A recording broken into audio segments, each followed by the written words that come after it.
আগামীকাল অনুষ্ঠিত হতে যাচ্ছে ঢাকা বিশ্ববিদ্যালয়ে কেন্দ্রীয় ছাত্র সংসদ অর্থাৎ ডাকসু নির্বাচন। দীর্ঘ ৬ বছর পর অনুষ্ঠিত হতে যাচ্ছে ডাকসু নির্বাচন। দ্বিতীয় সংসদ বলা হয় ঢাকা বিশ্ববিদ্যালয়ে কেন্দ্রীয় ছাত্র সংসদকে। এবার শুধু ক্যাম্পাস রাজনীতিতেই আটকে নেই ডাকসু নির্বাচন, জাতীয় রাজনীতিতেও ব্যাপক আলোচনা হচ্ছে নির্বাচন ঘিরে। অনেকেই বলছে জাতীয় সংসদ নির্বাচনের আগে ডাকসু নির্বাচন একটি রিহার্সাল হিসেবে কাজ করবে। ডাকসু নির্বাচন ঘিরে রাজনৈতিক প্রত্যাশা কি, এই প্রেক্ষাপটে আমাদের আজকের আলোচনা। দর্শক, আমি ফারনাজ জুই সবাইকে আমন্ত্রণ জানিয়ে শুরু করছি দেশ টেলিভিশনের নিয়মিত আয়োজন দেশ সন্ধ্যা। আজকের আলোচনায় স্টুডিওতে আছেন দুজন সম্মানিত অতিথি। চলুন একে একে পরিচিত হই। আছেন ফয়েজ আহমদ, প্রধান উপদেষ্টার সিনিয়র সহকারী প্রেস সচিব। সেই সঙ্গে আরও আছেন ডক্টর স্নিগ্ধা রিজওয়ানা, সহযোগী অধ্যাপক জাহাঙ্গীরনগর বিশ্ববিদ্যালয়। দুজনকে আমন্ত্রণ জানাচ্ছি আজকের আলোচনায়। ফয়েজ আহমদ, আপনাকে দিয়ে আলোচনাটা শুরু করি। আগামীকাল অনুষ্ঠিত হতে যাচ্ছে বহুল প্রত্যাশিত ডাকসু নির্বাচন এবং দীর্ঘ ৬ বছর পর ডাকসু নির্বাচন অনুষ্ঠিত হতে যাচ্ছে। এবং গতবারের ডাকসু নির্বাচন যদি আমরা তুলে ধরি, সেটি 2019-এ যেটি সংগঠিত হয়েছিল সেটিও ব্যাপক বিতর্কিত হয়েছিল। এবারের নির্বাচনের কি কি চ্যালেঞ্জ দেখেন?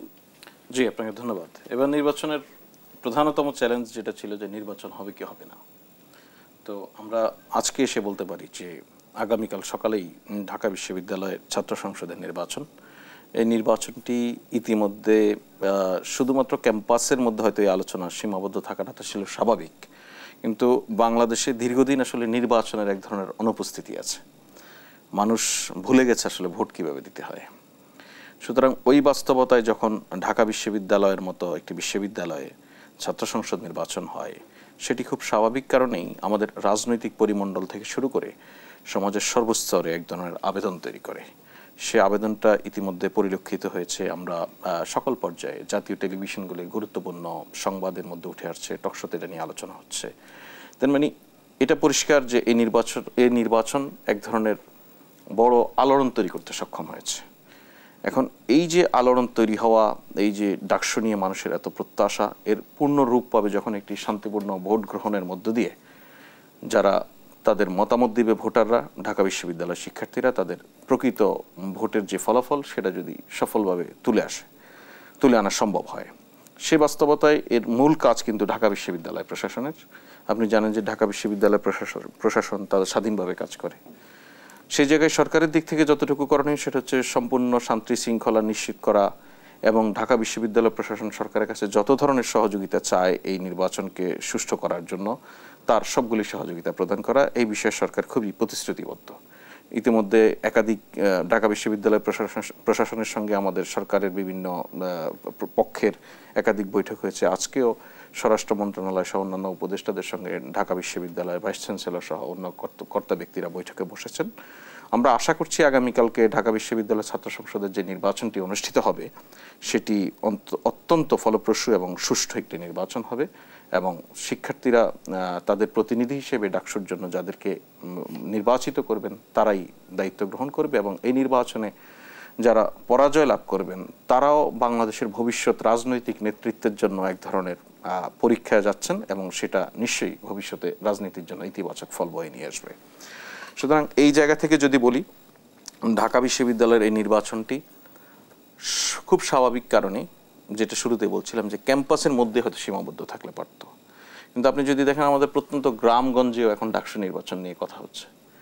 এটা ইঙ্গিত করে যে ভবিষ্যতে সরকার বা নির্বাচন কমিশন যে জাতীয় নির্বাচনের প্রস্তুতি নিচ্ছে, আমরা এখন যে ইলেকশনের ফেসের মধ্যে আছি সেই ফেসে প্রতিটি ইলেকশন বা প্রতিটি গুরুত্বপূর্ণ ঘটনাই মানুষ নির্বাচনের সঙ্গে, আগামী জাতীয় নির্বাচনের সঙ্গে কানেক্ট করতে পছন্দ করে বা পছন্দ করবে। সে কারণে আপনি যেটা বলছিলেন যে এই নির্বাচনটি হতে পারে যে আগামী জাতীয় নির্বাচনের জন্য একটি রিহার্সালও, সেটা ঠিক কতটা বলা যায় বৈজ্ঞানিকভাবে সেটা বলা মুশকিল। কারণ আপনি প্রত্যেকটি নির্বাচন ধরেন ডাকসুর পরে জাকসু নির্বাচন খরায় ভুগেছে বলেই কি আমাদের এই প্রত্যাশা?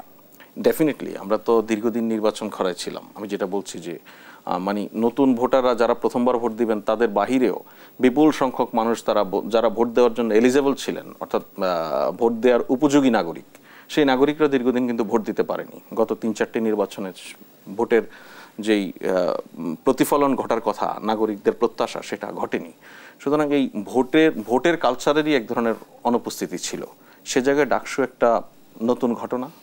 ডাকসু হয়তো আমাদের পুরো জাতিকে নির্বাচনমুখী হওয়ার দিকে খুব উৎসাহী করে তুলবে এবং জাতীয় রাজনৈতিক দলগুলিরও খুব দায়িত্বশীল ভূমিকা দেখা যাচ্ছে ডাকসুর ক্ষেত্রে। সাধারণত ডাকসুর এর আগে আমরা যে কটি নির্বাচন দেখেছি, সেই নির্বাচনগুলিতে আমরা দেখেছি জাতীয় নেতৃবৃন্দকে খুব সক্রিয় হয়ে উঠতে। এবার কিন্তু পরিস্থিতি তুলনামূলকভাবে খানিকটা ভিন্ন। শিক্ষার্থীদের মতামত শিক্ষার্থীরাই যেন নিশ্চিত করতে পারেন, সেজন্য জাতীয় নির্বাচনে বা জাতীয় রাজনীতির যে সমস্ত নেতৃবৃন্দ আছেন তাদের সম্পৃক্ততা আগের চেয়ে কম। অর্থাৎ ক্যাম্পাসের যারা ছাত্র নেতৃত্ব আছে তারাই তাদের ভোটারদের সঙ্গে বোঝাপড়ার জায়গাটা নিশ্চিত করতে চাচ্ছেন, সেটারই ফলাফল তারা প্রতিফলিত হবে এমন প্রত্যাশা করছেন।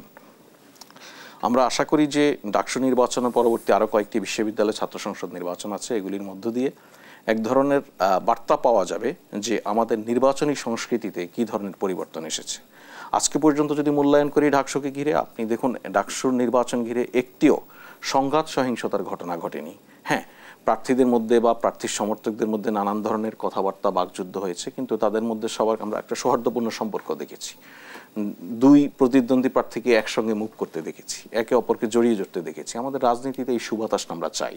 আমরা আশা করি ঢাকা বিশ্ববিদ্যালয় থেকে এটা আমাদের প্রত্যন্ত গ্রামগঞ্জে ছড়িয়ে পড়বে। আমরা যেমনটি জানি যে ডাকসুর ইতিহাসে 100 বছরের মধ্যে নির্বাচন হয়েছে মাত্র 37 বার এবং স্বাধীনতা পরবর্তী 54 বছরে নির্বাচন হয়েছে মাত্র 7 বার। কেন আসলে বারবার থেমে গেছে ডাকসুর নির্বাচন? আমাদের জাতীয় নেতৃত্ব আনফরচুনেটলি প্রথমত হচ্ছে যে বাংলাদেশের আজকে পর্যন্ত যে অর্জন, এর সবগুলি অর্জনই পলিটিশিয়ানদের হাত ধরে, এর কোনো বিকল্প আমাদের নেই। আবার আমাদের অভিযোগ হিসেবে সব অভিযোগ আসলে পলিটিশিয়ানদের বিরুদ্ধেই। অর্থাৎ যাদের কাছে আমাদের প্রত্যাশা প্রচুর, তাদের বিরুদ্ধে আমাদের অভিযোগ অনেক। সেরকমই একটি অভিযোগ হচ্ছে বাংলাদেশের জাতীয় নেতৃত্ব নিজেদের রাজনৈতিক বা দলীয় সংকীর্ণ স্বার্থে ঢাকা বিশ্ববিদ্যালয় সহ অন্যান্য বিশ্ববিদ্যালয়গুলিতে যেই ছাত্র সংসদ নির্বাচন, যেই নির্বাচনের মধ্য দিয়ে জাতীয় নেতৃত্বে এক ধরনের যে অভাব রয়েছে, নেতৃত্বের অভাব, সেটা পূরণ হওয়া, সেই ঘাটতি পূরণ হওয়া সম্ভব, সেই জায়গাটা বন্ধ করে রাখা হয়েছে। আপনি খেয়াল করলে দেখবেন যে বাংলাদেশের রাজনীতির দীর্ঘদিন থেকে একটা ধারা ছিল যে সেখানে রাজনীতি বা নেতৃত্বে যারা আছেন তারাই থাকবেন, নতুন নেতৃত্বকে স্বাগত জানানোর মনোভাব আমাদের রাজনীতিতে খুব কম।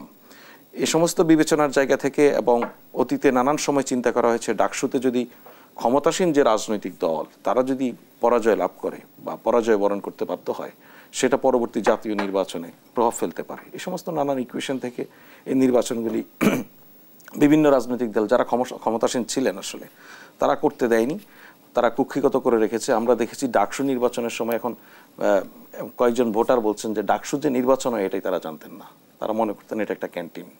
সুতরাং এই যে মানে শিক্ষার্থীদের মধ্যে, শিক্ষিত জনগোষ্ঠীর মধ্যে যে নির্বাচন রাজনীতি এই বিষয়গুলিকে যে আপনার ইনজেক্ট করার বিষয়, সেটা থেকে আমাদের মূল রাজনৈতিক দলগুলির নেতৃত্ব অনেক দূরে ছিলেন। এর অন্যতম কারণ হতে পারে আমাদের রাজনৈতিক নেতৃত্ব সবসময় সম্ভবত শিক্ষা বা শিক্ষিত জনগোষ্ঠীর রাজনীতিও দায়ী। ডেফিনেটলি লেজুর ভিত্তির রাজনীতি তো দায়ী আছে, অনেকাংশে দায়ী।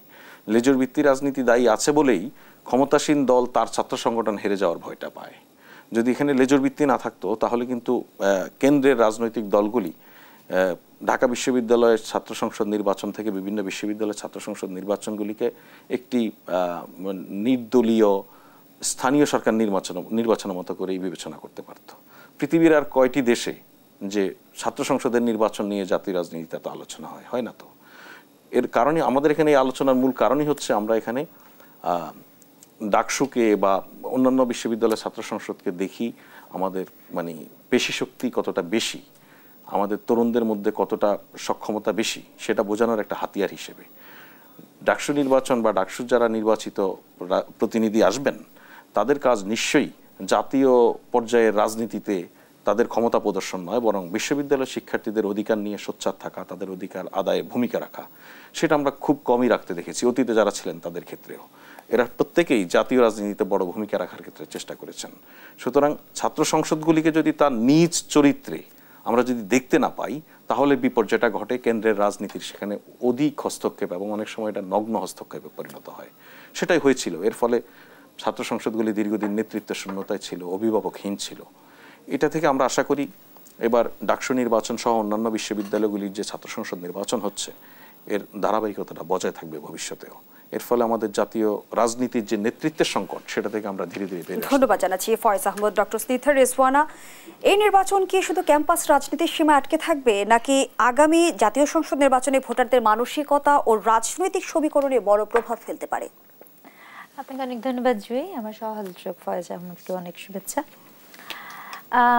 দেখুন, ডাকসুর ইলেকশনটার ব্যাপারে যেটা হয়েছে, ঠিক এই মুহূর্তে বিভিন্ন বিশ্ববিদ্যালয়ের শিক্ষার্থী সংসদের মধ্যে যাবতীয় যেই আমেজটা, একটা সবচেয়ে বড় যেটা ভালো দিক আমি বলতে চাই, যে যদি কোনো ধরনের কোনো প্রকার মানে অপ্রীতিকর ঘটনা ছাড়া এই ইলেকশনগুলো সম্পন্ন হয়, এটা একটা নির্বাচনী আমেজ তৈরি করবে, একটা প্রচারণার সুযোগ তৈরি করবে, একটা নির্বাচনী আমেজ তৈরি করবে, যেটা আমরা সবাই কামনা করছি, যেটা আপনার টু সাম এক্সটেন্ট ন্যাশনাল ইলেকশনের পরিসরটার ক্ষেত্রেও সামহাও এটা কিন্তু একটা থিন লাইন এটার সাথে কানেক্টেড।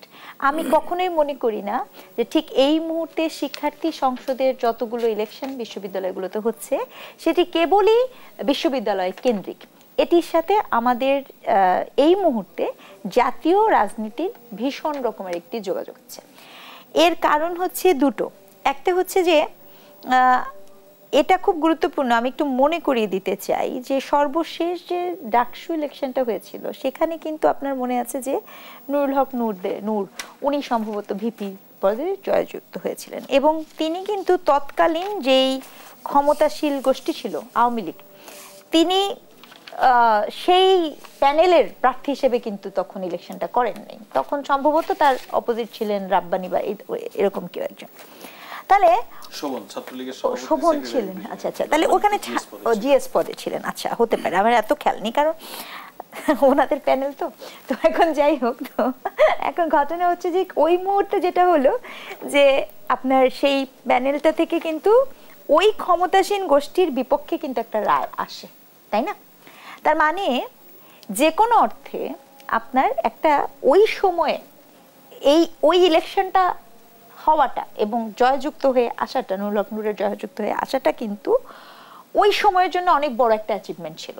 এটা কিন্তু আজকের সময় না, এটা কিন্তু খুব মনে রাখা খুব জরুরি। তার মানে গত 15 বছরে যখন নির্বাচনের কোনো আমেজই ছিল না, কোনো পরিসরও ছিল না, তখনও কিন্তু একমাত্র হোপের জায়গা ছিল ঢাকা বিশ্ববিদ্যালয়ের ছাত্র সংসদ। ওনারা বলেন, আমরা শিক্ষার্থী সংসদে উৎসাহী দিই, আমরা জাহাঙ্গীরনগর শিক্ষার্থী সংসদ বলি।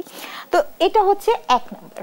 এই কথাটা কেন বললাম, যদি আওয়ামী লীগ যখন ক্ষমতা ছিল তখন এরকম একটি সম্ভাবনার সুযোগ তৈরি হয়, যদিও পরবর্তীতে নুরুল হক নূর নানাভাবে আক্রান্ত হয়েছেন ইত্যাদি ইত্যাদি অনেক কিছু, অনেক ধরনের কথাও আছে যে উনি তৎকালীন প্রধানমন্ত্রীর সাথে দেখাও করতে গিয়েছিলেন, সকলকে অনেক ডেকেছিলেন ইত্যাদি ইত্যাদি, সেই দিকে আমি যাব না।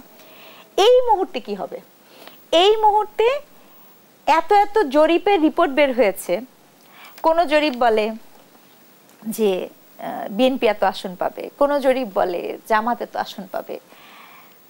মানুষ জানে না আসলে কে কত আসন পাবে।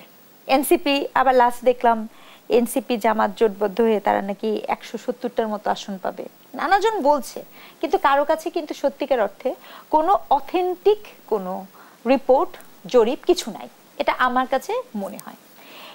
এই শিক্ষার্থী সংসদের ইলেকশন বাংলাদেশের ইতিহাসে কিন্তু খুব গুরুত্বপূর্ণ।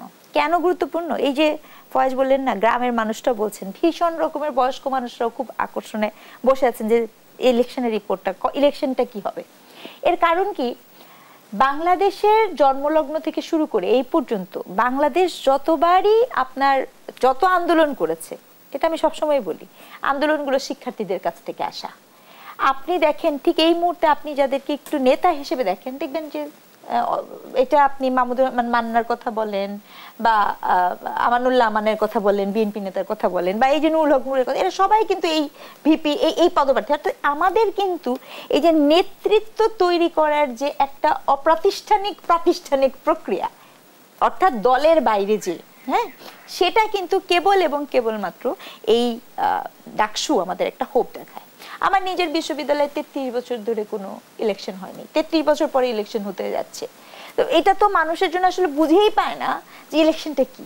ঢাকা বিশ্ববিদ্যালয়ে তো তাও আপনার 5-6 বছর আগে একটা ইলেকশন হয়েছে। তো এই বাস্তবতাটার ক্ষেত্রে আমি মনে করি যে এই ইলেকশনটা গুরুত্বপূর্ণ 3টা গ্রুপের কাছে। এখানকার রাজনৈতিক দলরাও জানতে চায় যে তাদের অবস্থা কি, গভর্নমেন্ট যে আছে সেও জানতে চায় তার সক্ষমতা কি, আসলে সে এটা পারবে কিনা। কারণ আমি আপনাকে মনে করিয়ে দিতে চাই, যদিও ঢাকা বিশ্ববিদ্যালয় হয়নি, কিন্তু এই নির্বাচনকে কেন্দ্র করে চট্টগ্রাম বিশ্ববিদ্যালয়ের কথা চিন্তা করে দেখেন, সেখানে তো খুবই ভীষণ রকমের অপ্রীতিকর ঘটনা ঘটেছে। এখন নির্বাচনকে কেন্দ্র করে হোক বা স্থানীয় সংঘর্ষণের কারণে হোক, কারণ নির্বাচন তো একটা ইস্যু না, নানা ইস্যু মানুষ তৈরি করে। রাজশাহীতেও একই ঘটনা ঘটেছে। তো এই ঘটনাগুলা সামাল দেওয়ার ক্যাপাসিটি কতটুকু আছে এটা খুব গুরুত্বপূর্ণ। এখানের যে রেজাল্টটা হবে, দেখেন আমরা এই ইলেকশনে যারা দাঁড়িয়েছে তাদেরকে এমনও বলতে শুনেছি যে উনারা যদি জিতে চান তারপরে উনারা কি কি করবেন, এরকমও কিন্তু নির্বাচনী প্রচারণায় আছে। সেটা কারোর জন্য ভীতিকর, কারোর জন্য সুখকর। হ্যাঁ, তো এই ইলেকশনটা ন্যাশনাল ইলেকশনের আগে খুবই গুরুত্বপূর্ণ এই জন্য যে আমাদের জাতির ভবিষ্যৎ কি আমরা এই নেতৃত্বের কাজ করার সুযোগ কতটুকু থাকে, আমি সে আলোচনায় ফিরতে চাই বিরতির পর। দর্শক, দেশবন্ধুর এই প্রজেক্টের বিরতি নিচ্ছি, সাথেই থাকুন।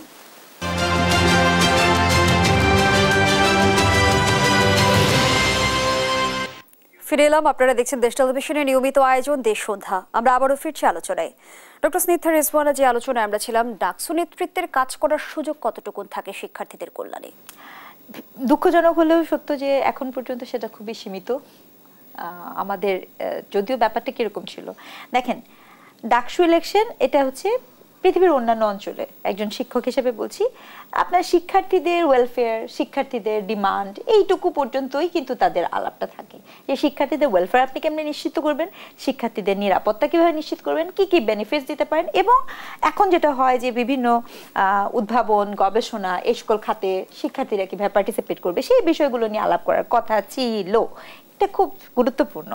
কিন্তু আমাদের দেশের কনটেক্সটে কি হয়েছে, এই ডাকসু ইলেকশনে যারা আসে তারা, I am very sorry with due respect, মানে হিস্টোরিক্যালি যেটা দেখছি, আপনার মনে আছে সম্ভবত 2-3 মাস আগে একটা জরিপও হয়েছিল, কারা করেছিল আমি ঠিক এই মুহূর্তে সঠিক মনে করতে পারবো না।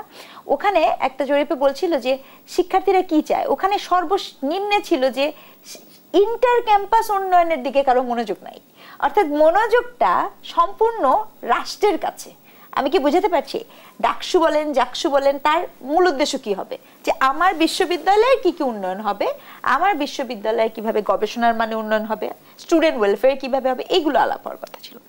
আনফরচুনেটলি গত বেশ কয়েক বছর আমাদের যে প্র্যাকটিসে কি হয়েছে, ডাকসু ইলেকশন করে আমি রাষ্ট্রীয় যখন ক্রাইসিস হবে অথবা ক্রাইসিস পিরিয়ডে স্টুডেন্টদের মুভমেন্ট কিভাবে হবে অথবা আমি দল গঠন কি হবে, এদিকেই কিন্তু আমরা গিয়েছি, হিস্টোরিক্যালি তাই গিয়েছি, and that is not expected. আমি একজন শিক্ষক হিসেবে বলছি, এটা কিন্তু আমি এক্সপেক্ট করি না। অর্থাৎ আপনি আনন্দিত হতে পারেন, আমি অনেককেই বলতে শুনি, আপনিও যখন শুরু করলেন যে ডাকসু হচ্ছে দ্বিতীয় সংসদ, বাট একজন শিক্ষক হিসেবে এটা কিন্তু আমার জন্য আনন্দের ব্যাপার না, কারণ এটি হওয়া উচিত ছিল হচ্ছে শিক্ষার্থী, শিক্ষা প্রতিষ্ঠান এবং সেই কেন্দ্রিক।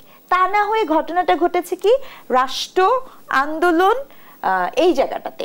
অবশ্যই ইতিহাস দেখলে তো আমরা তাই দেখি যে 52 ভাষা আন্দোলন, 69-এর গণ অভ্যুত্থান, 71-এর মুক্তিযুদ্ধ এবং সবশেষ 90-এর স্বৈরতন্ত্রের বিপরীতে কিন্তু দাঁড়িয়েছিল শক্তভাবে ডাকসু নেতৃত্ব। হ্যাঁ, সেটা ছিল ডাকসু নেতৃত্ব। এখানে একটা খুব ভালো গুরুত্বপূর্ণ কথা বলেছেন। প্রথম কথা হচ্ছে যে ইতিহাস দেখলে 52-71 আগে তো বাংলাদেশের জন্মই হয়নি, তো সেই সময় student welfare is connected with the যে প্রতিষ্ঠান আছে ইনস্টিটিউশনের সাথেও কিন্তু সেটা কানেক্টেড, গুরুত্বপূর্ণ। কারণ কি আপনার মনে আছে 52-র যখন ল্যাঙ্গুয়েজ মুভমেন্টটা হচ্ছে, তখন কিন্তু ভাষা আন্দোলন যখন হচ্ছে, তখন কিন্তু ওই ঢাকা বিশ্ববিদ্যালয় ওখানে এসেই বলছে Urdu and Urdu will be the only language. তো এই তখন কিন্তু স্টুডেন্টদের পক্ষ থেকে সেটার একটা রিপ্রিকেশন আসছে। তো সেটা তো আপনার একটা এবং আরো মনে করে দেখেন স্বাধীনতার বিভিন্ন সময় কিন্তু স্টুডেন্টরা সেখানে একটা পার্ট, কিন্তু ওই সময় তো বাংলাদেশই গঠিত হয়নি। বাংলাদেশ গঠিত হওয়ার পরবর্তী সময়ের যে আন্দোলন, সেই আন্দোলনের ক্ষেত্রে কিন্তু আপনি 90 এবং সর্বশেষ 24 খুব গুরুত্বপূর্ণভাবে। এইখানে আমি স্ট্রংলি একটা কথা বলতে চাই, এখানে কিন্তু ডাকসু কোনো ভূমিকা রাখে নাই, এখানে সাধারণ শিক্ষার্থীরা ভূমিকা রেখেছে। এগুলো কিন্তু গণমানুষের আন্দোলন, এই কথাটা আমি বারবার বলছি, আবারও বলছি এবং শেষ মুহূর্ত পর্যন্ত বলতে চাই যে 24কে আমি কোনোভাবে শিক্ষার্থীদের আন্দোলন বলতে চাই না, এটা গণমানুষের আন্দোলন। এখানে শিক্ষার্থী এবং জনগণের একটা সম্মিলন ঘটেছিল এবং এটি কিন্তু কোনোভাবে ডাকসু কেন্দ্রিক না। শিক্ষার্থীদের নেতৃত্বে নিশ্চয়ই সংগঠিত হয়েছে এবং সেই কোনো নেতৃত্ব ডাকসু থেকে আসেনি, কোনো প্রাতিষ্ঠানিক এই জায়গা থেকে আসেনি, বিভিন্ন জায়গা থেকে একটা কালেকটিভ ফোর্সের ভিতর করে অন্যায়ের বিপক্ষে মানুষ দাঁড়িয়েছে এবং এটার সাথে নানা ধরনের রাজনীতিও হয়তো যুক্ত ছিল। এখানে যেটা গুরুত্বপূর্ণ, আপনি বলছেন যে ন্যাশনাল ইলেকশন, আমি এটাই বলতে চাচ্ছি যে দেখেন, নেতৃত্ব তৈরি করা খুবই গুরুত্বপূর্ণ। সেটি আপনি শিশুকাল থেকে এইভাবে তৈরি করেন যে ভলেন্টারিলি, উন্নত দেশে যেভাবে কাজ করে, যে আপনার একটা বাচ্চা সে স্বেচ্ছাসেবক হিসেবে কাজ করবে, বা একজন শিক্ষা প্রতিষ্ঠানে যে আছে সে তার ইনস্টিটিউশনের কল্যাণমূলক কাজ করবে। এখন আমার নেতৃত্বই যদি হয় অমুক দলকে ক্ষমতায় বসাবো, যেহেতু আমার দল জিতছে, সে তো আপনি এই যে ডাকসু নিয়ে যে আলাপগুলো হচ্ছে, খেয়াল করে দেখেন তো, প্রতিটা মানুষের আলাপ হচ্ছে কোন পার্টির প্যানেল কোনটা এবং কোন প্যানেল জিতবে।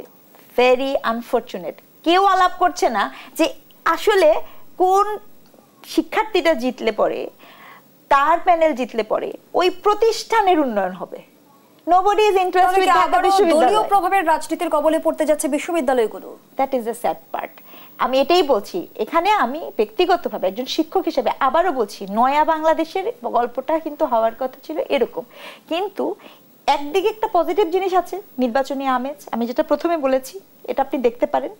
নেগেটিভ জিনিস হচ্ছে সেই ঘুরে ফিরে এই শিক্ষার্থী সংসদের এই পুরো আলাপটা আমাদের যারা এখন রাজনৈতিক দল তাদের প্যানেল জিতবে নাকি হারবে সেই আলাপে যে সীমায়িত হয়ে গেছে। তাহলে এটার নাম আসলে শুধু শুধু শিক্ষার্থী সংসদ দেওয়ার অর্থগতকতা আমি জানি না। ধন্যবাদ জানাচ্ছি ডক্টর স্নিগ্ধা রিজওয়ানা। ফয়েজ আহমদ, যেমনটি আসলে ছাত্র রাজনীতি সোনালী অধ্যায়ের কথা বলছিলাম, সেই সঙ্গে আবার কলঙ্কিত অধ্যায়ও কিন্তু আছে ছাত্রলীগের ১.৫ দশক। সেই জায়গা থেকে অনেকের মনে কিন্তু ছাত্র রাজনীতি নিয়ে এক ধরনের ট্রমা তৈরি হয়েছে। বিশেষ করে আমি যদি ক্যাম্পাসের শিক্ষার্থীদের কথা তুলে ধরি, তাহলে আসলে শিক্ষার্থীদের অধিকার নিয়ে কথা বলার জায়গাটা তৈরি করবে কে? দেখুন, আমি আপনাকে একটা বিষয় বলি, আপনি ছাত্র রাজনীতির কলঙ্কিত অধ্যায় বলতে গিয়ে শুধু ছাত্রলীগকে বললে এটা জাস্টিফাইড জার্নালিজম হয় না। আমাদের অন্যান্য ছাত্র সংগঠনের বিরুদ্ধেও ক্যাম্পাসগুলিকে ত্রাসের রাজত্বে পরিণত করা, ক্যাম্পাসে খুন, ধর্ষণ, এগুলিকে প্রাতিষ্ঠানিকীকরণ করার অভিযোগ আছে। এটা আমাদের অতীত, এটাকে অস্বীকার করার কোনো জায়গা নেই। তাহলে কি আবারও ক্যাম্পাসগুলোতে নির্যাতন, নিপীড়ন চলবে? আবারও গণরুম, গেস্ট রুম হতে যাচ্ছে? না, যাচ্ছে না। আপনি অন্তত প্রত্যাশার জায়গায় তো রাখতে হবে যে এটা পুনরাবৃত্তি ঘটবে না। আমি যে কারণে জাস্ট রেফারেন্সটা নিয়ে আসলাম সেটা হচ্ছে ইতিহাস আপনাকে শিক্ষা দেয়। ইতিহাস থেকে শিক্ষা না নেওয়াটা হচ্ছে ঐতিহাসিক বৈজ্ঞানিক বোকামি। সেটা করলে কি হয়, তার যদি একটা এক্সাম্পল আমরা দেখি, শেখ হাসিনার যেই পুরো গোষ্ঠীশুদ্ধ পলায়ন, হ্যাঁ, সেটা হচ্ছে ইতিহাস থেকে শিক্ষা না নেওয়ার ফল। সুতরাং আপনি ক্যাম্পাস ভিত্তিক রাজনীতিতে সক্রিয় থাকবেন এবং আপনি ক্যাম্পাসের ডিমান্ডকে বুঝতে পারবেন না। আপনি দেখুন, একটা হচ্ছে যে ঐতিহাসিক সবগুলি বাঁক বদলে বাংলাদেশের শিক্ষার্থীদের অগ্রণী ভূমিকা, এটাকে আমরা অস্বীকার করতে পারি না। সেই শিক্ষার্থীদের অগ্রণী ভূমিকার জন্য যে দলীয় লেজুর ভিত্তিটা খুব জরুরি তা কিন্তু নয়, বাট রাজনৈতিক সচেতনতাটা খুব জরুরি, আদারওয়াইজ সেটা পসিবল না। আপনি যদি দেখেন ফিলিস্তিনে গণহত্যা, সেটার জন্য ঢাকা বিশ্ববিদ্যালয়ের শিক্ষার্থীরা দাঁড়াচ্ছে, বা দুনিয়ার বিশ্ববিদ্যালয়ের সকল শিক্ষার্থীরা এসে প্রতিবাদ জানাচ্ছে। সুবর্ণচরে একটি ধর্ষণের ঘটনা, এটা তার ক্যাম্পাসের কিছুই নয়, সে দাঁড়াচ্ছে। দ্যাট মিনস কি, আর কোনো বয়সের মানুষদেরকে কোন সমাজের বা রাষ্ট্রের বা দুনিয়ার যে কোনো জায়গার কোনো অপরাধ এতভাবে আলোড়িত করে না শিক্ষার্থীদেরকে যেভাবে করে। যে কারণে ন্যায় ও ন্যায্যতার জন্য সকল আন্দোলনের সূত্রপাত শিক্ষার্থীদের হাত ধরেই ঘটে। শিক্ষার্থীরা সেটার স্ফুলিঙ্গ সমাজের সর্বস্তরে ছড়িয়ে দেয়, কখনো কখনো সেটা গণ আন্দোলনে পরিণত হয়। আপনি যদি শেখ হাসিনার দুঃশাসনের কথা বলেন, শেখ হাসিনার দুঃশাসনের বিরুদ্ধে সেম ঘটনাটি ঘটছিল, যেটা হচ্ছে শিক্ষার্থীরা শুরু করেছে, সেটা শিক্ষার্থীদের মাঝেই সীমাবদ্ধ থাকেনি, নেতৃত্ব কোনো এক জায়গায় আটকে থাকেনি, যে যার জায়গা থেকে যার সময়ের প্রয়োজনে নেতৃত্ব নিয়ে নিয়েছে। এখন প্রশ্ন হচ্ছে, আমাদের ছাত্র রাজনীতিতে একটা বড় প্রশ্ন দীর্ঘদিন থেকে, যে কারণে 24-এর গণ অভ্যুত্থানের পরও এই প্রশ্নটা উঠেছিল যে ক্যাম্পাসে রাজনীতি থাকবে কি থাকবে না। তো ব্যক্তিগতভাবে আমি রাজনীতি থাকার খুবই পক্ষে, কিন্তু মূল আলোচনার জায়গাটা হচ্ছে দলীয় লেজুর ভিত্তির যে রাজনীতি, স্পিরিটের জায়গা হচ্ছে যে জাতীয় রাজনৈতিক দলগুলির ছাত্র সংগঠন এভাবে ফাংশন করবে কিনা, এটা নিয়ে প্রশ্ন আছে। এটার উত্তরও হয়তো আমাদের পলিটিশিয়ানরা এই সময়ে সময় তারা বের করতে হবে যে এটা আসলে ভবিষ্যৎটা কোন জায়গায় নিয়ে দাঁড় করাবে। মুশকিলটা কোথায় হয়, ধরুন যে যেই রাজনৈতিক দল, আপনি উদাহরণ হিসেবে যে কারণে ছাত্রলীগকে নিয়ে আসলেন, যখন আওয়ামী লীগ ক্ষমতায় থাকে তখন তার ছাত্র সংগঠন বিশ্ববিদ্যালয়কে তার জমিদারি মনে করে। শুধু তা নয়, আওয়ামী লীগের কেন্দ্রীয় নেতৃত্ব তার যে কোনো জিনিস মোকাবেলার জন্য, ওবায়দুল কাদেরের কথা মনে নেই, এটা দমনের জন্য ছাত্রলীগ যথেষ্ট। সুতরাং এই যে ছাত্রলীগকে তার হাতিয়ার মনে করা, ছাত্র সংগঠনকে কেন্দ্রের দলের হাতিয়ার মনে করা, আবার ছাত্র সংগঠন কেন্দ্রের দল মানে ক্ষমতাসীন দল নিজের বলে ক্যাম্পাসকে নিজের জমিদারি মনে করা, এই যে একটা উইন উইন সিচুয়েশন নিজেরা তৈরি করে নেয়, এটা শিক্ষাঙ্গনের সাধারণ শিক্ষার্থীদের দম বন্ধ করে দেওয়া পরিস্থিতি তৈরি করে। তখন গেস্ট রুম কালচার তৈরি হয়, গণরুম কালচার তৈরি হয়, এই কালচারগুলি তখনই তৈরি হয়। সেই জন্য আমাদের রাজনৈতিক দলগুলিকে সিদ্ধান্ত নিতে হবে যে আমার ছাত্র সংগঠন যেগুলি ক্যাম্পাস ভিত্তিক রয়েছে, এই ক্যাম্পাসগুলি ভিত্তিক ছাত্র সংগঠনগুলি সেখানে কি এটা জমিদারের সেই কালচার ধরে রাখবে কিনা, এটা আমাদের খুব নিকট ভবিষ্যতের প্রশ্ন আসবে। আমরা যখন একটি নির্বাচিত রাজনৈতিক দলের নেতৃত্বে যাবে দেশ, তখন দেখবো যে তার ছাত্র সংগঠন কি করছে মানুষ মূল্যায়ন করবে। অন্তত আরো 20 বছর 25 বছর বাংলাদেশের পলিটিক্সে ঠিক নোংরামিটা যখনই সুযোগ মানে আপনার মাথা ছাড়া দিয়ে ওঠার চেষ্টা করবে, সেটার প্রতিবাদ হবে সেটা। কারণ আপনি এই অভ্যুত্থানের শক্তির সব তো আর ছাত্র সংগঠনের সদস্য না। এই ঢাকা বিশ্ববিদ্যালয়ের যে ছাত্র সংসদ নির্বাচন, সেই নির্বাচন আপনি দেখবেন যে শিক্ষার্থীরা নিজেদের সিদ্ধান্ত কিভাবে নিবে নিজেরা খুব বেশি শেয়ার করছে না, বা কোনো কোনো জায়গা থেকে দেখা যাচ্ছে উপজেলা পর্যায়ের নেতৃত্ব ফোন করে বলছে যে আমাদেরকে অমুক ক্যান্ডিডেট, তারা এটা পছন্দ করছে না, ইভেন ক্যান্ডিডেটরা পছন্দ করছে না, যেটা দরকার নেই। কারণ এই শিক্ষার্থীরা, এদের মধ্যে অভ্যুত্থানের স্পিরিটটা আছে, এরা অনেক সচেতন এই বিষয়ে। সুতরাং আপনি হুট করে ভবিষ্যতে এসে ছাত্র সংসদ নির্বাচন হলো বা ভবিষ্যতের এই রাজনৈতিক দল ক্ষমতায় আসলো তার ছাত্র সংগঠন ক্যাম্পাসে ত্রাসের রাজত্ব সৃষ্টি করবে, এটা খুব সহজে হবে না। আর যদি সেটা হয়ও, শিক্ষার্থীরা কতদিন চুপ করে থাকবে সেটা দেখার বিষয়, এটা প্রতিবাদ করবেই। অতএব অন্যায়ের বিরুদ্ধে শিক্ষার্থীদের যে অবস্থান, সেই অবস্থানের জন্য সবসময় যে ছাত্র সংসদ প্রয়োজন হয় তা কিন্তু নয়। ছাত্র সংসদের কাজটি হচ্ছে যে শিক্ষার্থীদের যে সমস্ত ওয়েলফেয়ার, যেটা আপনি খুব ব্রাইটলি পয়েন্ট আউট করেছেন, যে তাদের ওয়েলফেয়ার নিয়ে কথা বলা, বিশ্ববিদ্যালয় প্রশাসনের কাছে তার কনভে করা যে আমি এই জিনিস চাই, আমার শিক্ষার্থীদের দাবি এই জায়গায়। কিন্তু আনফরচুনেটলি আমরা দেখি কি আমাদের শিক্ষার্থীরা, আমাদের ছাত্র সংসদগুলি বা আমাদের ছাত্র নেতৃত্ব গবেষণা নিয়ে কোনো কথা বলছে না, তার ফ্যাসিলিটিস নিয়ে কোনো কথা বলছে না, কাগজের দাম কলমের দাম নিয়ে সে অর্থে কথা বলছে না, বরঞ্চ ইশতেহারে এসে বলছে যে সারা দেশের শিক্ষা ব্যবস্থা কিভাবে বদলে দিবে, বোঝানোর চেষ্টা করে এটা শিক্ষার্থী, এটা সারা দেশে তার কাজ না। সে ঢাকা বিশ্ববিদ্যালয়ে ইলেকশন করছে, সেটাই বলছি, এটা তার কাজ না। তারপরও এগুলি করে কি, এগুলি হচ্ছে মুখরোচক, পলিটিক্যালি আপনার কাছে অনেক ভাইব্রেন্ট বোঝানোর জন্য স্টুডেন্টের কাছে মনে হয় পৌঁছানো যাবে। কিন্তু আমি বিশ্বাস করি বর্তমান সময়ে শিক্ষার্থীরা বা ঢাকা বিশ্ববিদ্যালয়ের যারা ভোটার এই নির্বাচনে, তারা খুব সচেতন, তারা বুঝবেন যে কার আসলে সক্ষমতার জায়গায় কি আছে।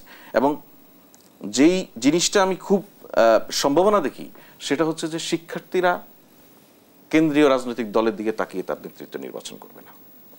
শিক্ষার্থীরা নিজেদের স্বার্থ বিবেচনা করে ঠিক কাকে দরকার, সেই ভোট যাকে দিবে সে জিতলো কি হারলো এটা নিয়েও ম্যাটার করবে না, সে তার ভোটটা অন্তত যোগ্য জায়গায় যোগ্য লোককে দেওয়ার চেষ্টা করবে।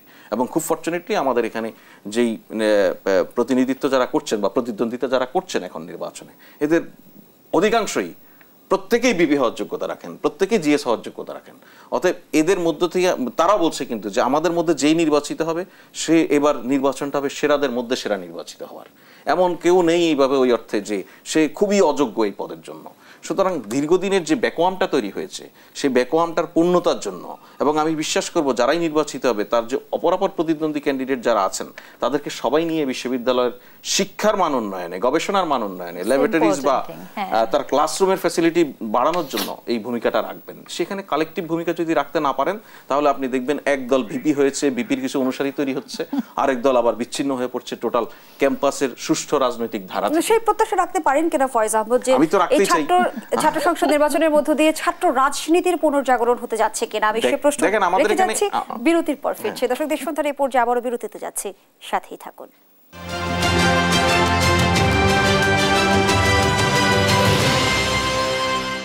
আবারও আমন্ত্রণ, দেখছেন দেশ টেলিভিশনের নিয়মিত আয়োজন দেশ সন্ধ্যা। আমরা আবারও ফিরছি আলোচনায়।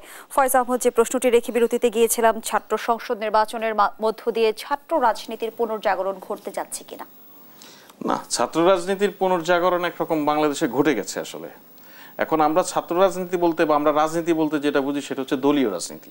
এটা হচ্ছে আমাদের মুশকিল। আপনি রাজনীতি মানেই যে কেউ কোনো দল করতে হবে তা না, মানে উই আর হাইলি পলিটিক্যাল। তো আমরা তো পলিটিক্যাল, আমরা যে আলোচনাগুলি করছি আমাদের কারো কোনো দলীয় পরিচয় নেই, কিন্তু আমরা খুব পলিটিক্স নিয়ে কথা বলছি। দ্যাট ইজ আমরা পলিটিক্যালি খুব শার্প, বা খুব শার্প বলতে আমরা সচেতন একটা, তাই না? তো আমাদের এই ছাত্রদের মধ্যে দিয়ে যারা জুলাই অভ্যুত্থানে বলতে পারে যে ফ্যাসিবাদী শাসন ব্যবস্থার বিলোপ, এটা কত বড় পলিটিক্যাল স্টেটমেন্ট আপনি একবার চিন্তা করেন। তার তো কোনো পলিটিক্যাল পার্টি নেই যারা এই কথাটা বলছে বা যারা এই আহ্বানের সাড়া দিচ্ছে। সুতরাং তারা পলিটিক্যালি খুবই সাউন্ড, তারা পলিটিক্সটা বোঝে বলে সে বুঝে কোন স্তরে কোন জায়গায় কি ধরনের কর্মসূচি দিতে হবে। আপনি যদি 24-এর অভ্যুত্থানে যদি দেখেন যে আমাদের কর্মসূচি দেওয়ার ধরনটা কি ছিল, সেটা হচ্ছে যে হরতালই দিব, কিন্তু হরতাল শব্দটা বাংলাদেশে এখানে এইটা হচ্ছে ধারহীন এক তলোয়ারে পরিণত হয়েছে। সুতরাং হরতালটাকে আমি একটু ভিন্নভাবে বলবো, আমি বলছি যে ব্লকেট, বাংলা ব্লকেট। হ্যাঁ, সুতরাং এই যে নতুনত্ব কর্মসূচি দেওয়ার ক্ষেত্রে এটা খুব খুব পলিটিক্যাল চিন্তা না, অনেক ম্যাচিউর পলিটিক্যাল আচরণ না। সুতরাং আমাদের এই জেনারেশন এরা হাইলি পলিটিক্যাল। মানুষের যে জায়গায় পলিটিশিয়ানদের বিশেষত, শিক্ষাবিদদের বিশেষত, শিক্ষকদের এক ধরনের আফসোস ছিল, মানে অভিযোগ ছিল যে জেনারেশনের পর জেনারেশন তারা হেইট পলিটিক্সে হচ্ছে অভ্যস্ত হয়ে যাচ্ছে, পলিটিক্যালি শার্প হচ্ছে না, পলিটিক্যালি চিন্তা ভাবনা করছে না। আপনি পলিটিক্যালি যদি চিন্তা ভাবনা করতে না পারেন, আমি পার্সোনালি মনে করি যে আপনি তো ব্যক্তি জীবনে, পারিবারিক জীবনেও আপনি ম্যানেজ করা খুব ডিফিকাল্ট হয়ে যাবে। এটাও পলিটিক্সের ব্যাপার খুব। হ্যাঁ, আমরা তো রাজনৈতিক প্রাণী আর কি। সুতরাং আমি মনে করি আমাদের শিক্ষার্থীরা সবাই পলিটিক্যাল, অলমোস্ট অ্যাপলিটিক্যাল মানুষ আমাদের সোসাইটিতে খুবই কম। আমাদের রিক্সাওয়ালারা যেভাবে পলিটিক্স নিয়ে আলাপ করে, আপনি তাকে কিভাবে অ্যাপলিটিক্যাল বলবেন, তাই না? সে তো পলিটিক্যাল। এখন কথা হচ্ছে সে দলীয় কিনা। এখন একটা মানুষ সোসাইটিতে এক্সিস্ট করে, এরকম রাজনৈতিক দলগুলির মধ্যে যদি কোনোটাতে নিজের জন্য আবেদন খুঁজে পায়, যে সে যদি মনে করে আমার সোসাইটিতে বিএনপি এক্সিস্ট করে, জামাত এক্সিস্ট করে, এনসিপি এক্সিস্ট করে, এবি পার্টি, গণসংহতি আন্দোলন, নানান পলিটিক্যাল পার্টি এক্সিস্ট করে, কিন্তু এর একটার সঙ্গেও আমার ভালো লাগছে না, আমার মিলছে না, আমি যা চাই পলিটিক্সে আমি সেই জিনিসটা পাচ্ছি না, সে তো সেখানে যাবে না। তাই বলে কি সে পলিটিক্যাল না? সে পার্টিজান না, বাট সে পলিটিক্যাল। সো আমাদের শিক্ষার্থীদের আমি মনে করি বিপুল অধিকাংশ শিক্ষার্থী পলিটিক্যাল, বাট এখনো হয়তো অনেকেই পার্টিজান না। তো এই পার্টিজান কে কবে কিভাবে হয়ে উঠবে এটা সময় নির্ভর করবে, কারণ ইতিহাস তার পালাক্রম যেভাবে চলতে থাকে, সময় যেভাবে রান করে, এর প্রয়োজনে কখনো কখনো রাজনৈতিক জন্ম হয়, রাজনীতির উদ্ভব ঘটে। আপনি দেখবেন মানে কোনো একটা প্রেক্ষাপটের জন্ম নিয়ে একটা পলিটিক্যাল পার্টি একটা দেশের সর্বোচ্চ জায়গা পর্যন্ত চলে যাচ্ছে, ক্ষমতা শীর্ষ আসনে বসে যাচ্ছে। এটা হচ্ছে তার সময় যদি ডিমান্ড করে, আর ওই পলিটিক্যাল স্পিরিট যে ধারণা, সে যদি এই সময়টাকে রিড করতে পারে। আমাদের দেশের ধরেন সমাজতান্ত্রিক বা বামপন্থী রাজনীতিতে আপনি দেখবেন যে বামপন্থী রাজনীতিতে যদি গত 16-15 বছরেও যদি আপনি বলেন যে বিএনপি যত সমাবেশ করেছে তার লোকবল অনেক, হ্যাঁ, কিন্তু বিএনপির বিরুদ্ধে একটা সুনির্দিষ্ট অভিযোগ ছিল যে আপনারা সমাবেশ করছেন কিন্তু মানুষের ইস্যু কই? আপনি নেত্রীর জন্য কথা বলছেন, আপনি আপনার নেতার জন্য কথা বলছেন, কিন্তু মানুষের ইস্যু তো দিচ্ছেন। যদি শুধুমাত্র মানুষের ইস্যু নিয়ে আপনি বিবেচনা করেন, গত 15 বছরে সবচেয়ে বেশি সভা সমাবেশ বামপন্থীরা করেছে, কিন্তু সেখানে তারা মানুষদেরকে সম্পৃক্ত করতে পারে নাই, কারণ ল্যাঙ্গুয়েজ, পলিটিক্যাল কমিউনিকেশনে সে ওই মানুষের কাছে রিচই করতে পারেনি যে মানুষের জন্য সে কথা বলছে। অর্থাৎ পলিটিক্স এমন একটা আর্ট যেখানে আপনি যা করতে চান, তা আপনি যার জন্য করতে চান তাকে যদি বোঝাতে না পারেন, আপনার এটার কোনো মানে নাই, মিনিংলেস হয়ে পড়বেন। আপনি একটা সময় আপনি ফ্রাস্ট্রেটেড হবেন। আমাদের পলিটিশিয়ানদের অনেকের মধ্যে নানান রকম ফ্রাস্ট্রেশন থাকেন না, এর অন্যতম কারণ হচ্ছে পলিটিক্যাল কমিউনিকেশন বা ল্যাঙ্গুয়েজের কমিউনিকেশনটা রিচ করতে না পারা। আমি বিশ্বাস করি আমাদের শিক্ষার্থীদের মধ্যে বিপুল অধিকাংশই যেহেতু এখন খুবই পলিটিক্যাল, তারা একটা দেশের, বাংলাদেশের ইতিহাসের সবচেয়ে বড় পলিটিক্যাল ইভেন্টের মধ্য দিয়ে তারা এক্সপেরিয়েন্স করে গেছে। সেক্ষেত্রে আমাদের এক্সিস্টিং পলিটিক্যাল পার্টিগুলি যদি এই পলিটিক্যাল মাইন্ডটা রিড করতে পারে এই তরুণদের, এই শিক্ষার্থীদের, তাহলে এটা আমাদের বাংলাদেশের ভবিষ্যতের রাজনীতির পলিটিক্সের গুণগত পরিবর্তনের জন্য একটা দারুণ উপলক্ষ তৈরি হবে। আর যদি এই পলিটিক্যাল পার্টিগুলি যে এটা রিড করতে ব্যর্থ হয়, আমি বিশ্বাস করি নতুন পলিটিক্স আসবে। কবে আসবে জানি না, কার হাত ধরে আসবে জানি না, বাট আসবেই। পলিটিক্স এখানে জন্ম নিবে। ভিন্ন একটা বিষয়ে প্রশ্ন রাখি ফয়েজ আহমদ, ছোট্ট করে শুনবো, বর্তমান সময়ে কেন মবের ঘটনা বেড়েছে? আমি যদি রাজবাড়ির ঘটনা তুলে ধরি, হাটহাজারির ঘটনা তুলে ধরি, এর নেপথ্যে অন্য কোনো কারণ দেখেন কি? দেখুন, প্রথম কথা হচ্ছে নেপথ্যে অন্য কোনো কারণ দেখে বাস্তবতাকে উপেক্ষা করার মতো মনোভাব অ্যাটলিস্ট আমার নেই। সেক্ষেত্রে আমরা একটা বিপ্লব পরবর্তী এনার্কি এর মধ্য দিয়ে আমরা তো যাচ্ছি। এটা ঐতিহাসিকভাবেই হয়, সব জায়গায় হয়েছে, যত জায়গায় এই ধরনের অভ্যুত্থান হয়েছে। কিন্তু সেটা কতদিনের মধ্যে নিয়ন্ত্রণে আনা উচিত বা কতদিনের মধ্যে নিয়ন্ত্রণ করতে পারা উচিত সেটা একটা বড় প্রশ্ন। সেখানে আমাদের পুরোপুরি সাফল্য নেই, আমাদের অনেক ক্ষেত্রে ব্যর্থতা আছে, আমরা অনেক কিছু করতে পারিনি। সে ব্যর্থতারও সুনির্দিষ্ট কারণ আছে আসলে। এখন অভ্যুত্থান পরবর্তীতে আসলে মানুষের মধ্যে নানান ধরনের না আপনার প্রত্যাশা তৈরি হয়, সবাই যার যার দাবিটাকেই সবচেয়ে ন্যায্য দাবি মনে করে। আমরা ভুলে যাই যে আমার অধিকার আপনার কতটুকু পর্যন্ত। আমি কিন্তু চাইলে আপনাকে আমি আঘাত করতে পারি না, আমি চাইলে আপনাকে এমন কথা বলতে পারি না যেটাতে আপনি অপমানিত হবেন। কিন্তু আমি যখন এখন নিজের সব অধিকারকে সব দাবিকে ন্যায্য মনে করছি, আমি এগুলি কিছু তোয়াক্কা করছি না। এখন অনেক ক্ষেত্রে পুলিশ, যেই পুলিশ আমরা প্রত্যাশা করি কি গণ অভ্যুত্থান পরবর্তী সময়ে পুলিশ হবে এমন একটি বাহিনী যাকে আমরা 5 আগস্ট পূর্ববর্তী আওয়ামী লীগ যেরকম পুলিশকে প্রথমত রাজনীতিকরণ তারপরে হচ্ছে ক্রিমিনালাইজ করেছে, আমরা ওরকম পুলিশ আর একটা চাই না। পুলিশ নিজেরও আবার সেই রূপে ফিরতে চায় না যেটার জন্য মানুষের কাছ থেকে সে নিগৃহীত হয়েছে, মানুষ তাকে প্রত্যাখ্যান করেছে, সেই পুলিশ আর নিজেরাও হতে চায় না। এটা একটা ডিলেমা তৈরি হয়েছে। সুতরাং এই যে ফাংশন করার জায়গাটা, এটা একটা বড় গ্যাপ আছে, এটা ধীরে ধীরে দূর হচ্ছে এবং এই ঘটনাগুলিও কমে আসছে। ধন্যবাদ জানাচ্ছি ডক্টর স্নিগ্ধা রিজওয়ানা। বিপ্লবোত্তর নৈরাজ্যের পরিণতি কি আমরা ভোগ করছি, এর ফলেই কি মবের ঘটনা বাড়ছে? না, আপনি যেটা বলেছেন, একটা থাকে বিপ্লব পরবর্তী পরিস্থিতি, এবং সেটা বিপ্লব পরবর্তী পরিস্থিতি অন্তত 1 বছরের পরে এরকম হবার কোনো কারণ নাই, এটা আমার একেবারে স্পষ্ট অবস্থান।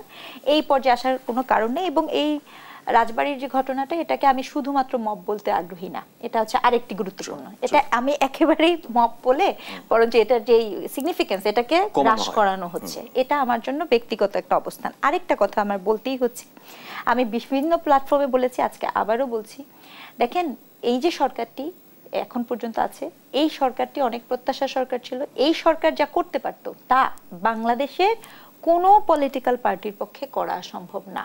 কারণ পলিটিক্যাল পার্টি মাত্রই যারা নানা ধরনের লিপ সার্ভিস দিবে, আমি খুব স্পষ্ট করে কথাটা বলছি, লিপ সার্ভিস দিবে, নেগোসিয়েশন করবে, নানা কিছু করবে। কিন্তু এই যে গভর্নমেন্টই ছিল, তার লিপ সার্ভিসও দেওয়ার কথা না, তার নেগোসিয়েশনও করার কথা না, তার পজিশন নেওয়ার কথা। এটা আমার ভীষণ ধরনের ক্ষোভের জায়গা, যে আমি তার পজিশন নেওয়ার যে স্ট্রেংথটা, এটা আমি দেখতে পাইনি। এটা ব্যক্তি নাগরিক হিসেবে আমার প্রত্যাশা, যেটা আমার পূরণ হয়নি। কারণ আপনার এই যে দিনের পর দিন আপনার এই যে এই রাজবাড়ির ঘটনাটা বলেন, আপনি আরো কিছু কিছু ঘটনা দেখেন, এখানে দেখবেন যে এখানে ভীষণ রকমের পলিটিক্যালি প্লটেড জিনিসপত্র আছে, এখানে সেন্টিমেন্টাল বিষয়বস্তু আছে। এই যে মানুষকে বোঝানো, হ্যাঁ, বা মানুষকে এই মেসেজটা দেওয়া যে মানুষের সেন্টিমেন্ট থাকে, মত প্রকাশের স্বাধীনতা থাকে, কিন্তু সহিংসতাতে যাওয়া যায় না, এটার একটা সিগনিফিকেন্ট একটা মাইলস্টোন স্থাপন করা। যে না, কারণ কি পলিটিক্যাল গভর্নমেন্ট যখন নেয়, অমুকে ফোন করে, তমুকে ফোন করে, এরপরে যেটা হয় সে বের হয়ে যায়। কিন্তু এই গভর্নমেন্ট, সেটা তো জনগণের গভর্নমেন্ট ছিল, এই গভর্নমেন্ট যা করতে পারতো সেটা আরেকজন করতে পারতো না। এইটা একদমই আমি মনে করি এই পরিস্থিতিটাকে নিয়ন্ত্রণ করা খুবই জরুরি। আর নির্বাচনী প্রচারণা হোক, আওয়ামী লীগ হোক, পাশের দেশ হোক, এইগুলা ষড়যন্ত্র কিন্তু এমন কোনো সময় আপনি বের করতে পারবেন না যখন একটা দেশ ষড়যন্ত্র মুক্ত থাকবে। ভেরি সরি টু সে, এটা একটা চলমান প্রক্রিয়া। কাজেই সব কিছুকে ওদের ঘাড়ে চাপায় দেওয়াটা আমি মনে করি এক ধরনের গা বাঁচানো। এই গা বাঁচানোর জায়গা থেকে কিন্তু সরে আসাটা খুবই জরুরি। তার কারণ এটা একটা চলবেই, এটা সবসময় চলবে। আপনি কি বলতে পারবেন যে আচ্ছা অমুক দিন পর্যন্ত কথার কথা, ধরেন আওয়ামী লীগ এরপরে আর কোনো রাজনীতি করবে না, অসহিংসতা করবে না, বা পার্শ্ববর্তী দেশ কিছু করবে না, আপনি তো এরকম কিছু বলতে পারেন, এটা তো চলতেই থাকবে।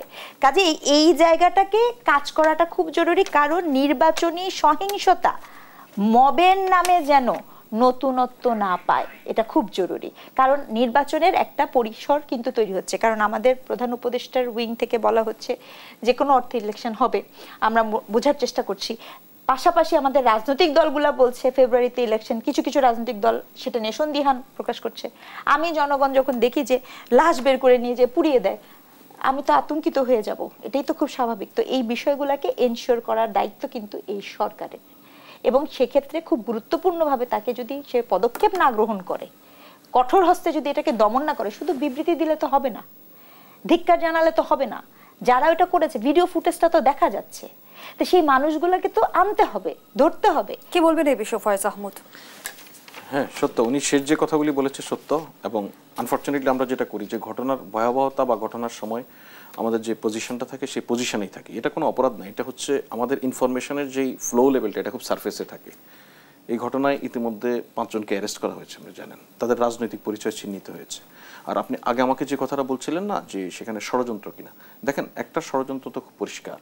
যে এখানে নির্বাচনের ঘোষণা আসার পর থেকেই নানানমুখী ষড়যন্ত্র খুব তৎপর।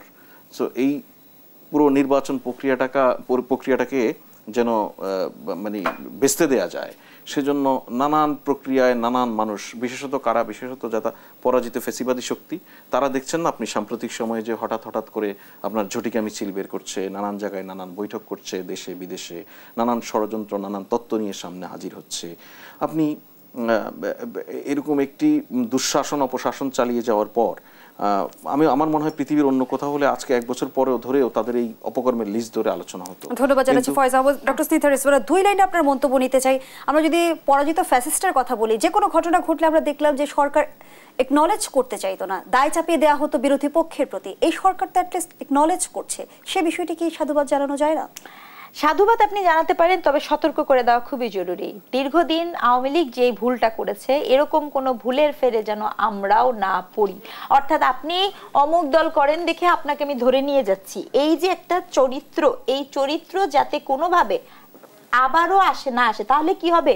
ওই পক্ষ ভিকটিম হয়ে যাবে এবং ভিকটিম হয়ে সে সিম্প্যাথি গেইন করবে। দুজনকে অসংখ্য ধন্যবাদ জানাচ্ছি। আমরা আমাদের আয়োজনের একেবারে শেষ পর্যায়ে শেষ করছি দেশপ্রধার আজকের আয়োজন। ধন্যবাদ এতক্ষণ আমাদের সাথে থাকার জন্য।